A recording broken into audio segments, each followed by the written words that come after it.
అపోస్తలుడైన పౌలు గారు దేవుడు వేరు, యేసుక్రీస్తు వేరు అని బోధించారట. పౌలు గారి వాక్యాలనే మీరు తప్పుపడుతున్నారా అని ఒక ముస్లిం సహోదరుడు చాలా బాధపడుతున్నారు. మరి ఆయనకు మనం కూడా వాక్యానుసారమైన సమాధానాన్ని మరి దేవుని మహాకృప వలన మనం కూడా చూపిద్దాం. పౌలు గారు దేవుడు వేరు, యేసు వేరు అన్నారా? ఎక్కడా అది? మరి వాక్యానుసారంగా పరిశీలిద్దాం. కొరింథీయులకు 8:6 మనకు ఒకే దేవుడు తండ్రి, ఒక ప్రభువు యేసుక్రీస్తు. అంటే దీన్ని చూసి వారు ఇలా అనుకుంటున్నారు, చూడండి, దేవుడు వేరు, యేసు వేరు. కానీ ఇది విభజన కాదు, పాత్రల వివరణ. మరి మనం ఇంకా స్పష్టంగా అర్థం చేసే ప్రయత్నం చేస్తాను.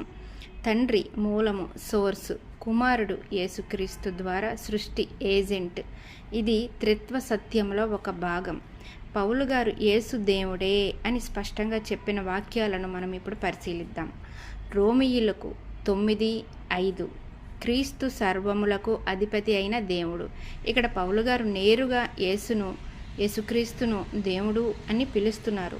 మరి తీతుకు రాసిన పత్రిక 2:13 గమనించినట్లయితే మహాదేవుడైన మన రక్షకుడైన యేసుక్రీస్తు మహిమ. ఒకే వ్యక్తికి 2 పేర్లు ఇక్కడ ఇచ్చారు పౌలు గారు, మహాదేవుడు, రక్షకుడు అయిన యేసుక్రీస్తు అని. మరి కొలస్సీయులకు 2:9 దేవత్వ సంపూర్ణత అంతయు ఆయనలో శరీర రూపముగా నివసించుచున్నది. యేసులో దేవుని సంపూర్ణత ఉన్నదని ఇక్కడ పౌలు గారు మనకి ఎంతో స్పష్టంగా చెప్పారు. మరి ఫిలిప్పీయులకు 2:6 ఆయన దేవుని స్వరూపంలో ఉండి యేసుక్రీస్తు దేవుని స్వరూపము అని ఇక్కడ మనకి చాలా స్పష్టంగా చెప్తున్నారు. అంటే పౌలు గారి బోధనలో పౌలు గారు ఎక్కడ కూడా యేసు దేవుడు కాదు అని చెప్పలేదు, యేసు కేవలం మనిషి మాత్రమే అని కూడా చెప్పలేదు. కానీ ఇలా చెప్పారు, తండ్రి దేవుడు, కుమారుడు దేవుని స్వరూపం, ఇద్దరు వేరు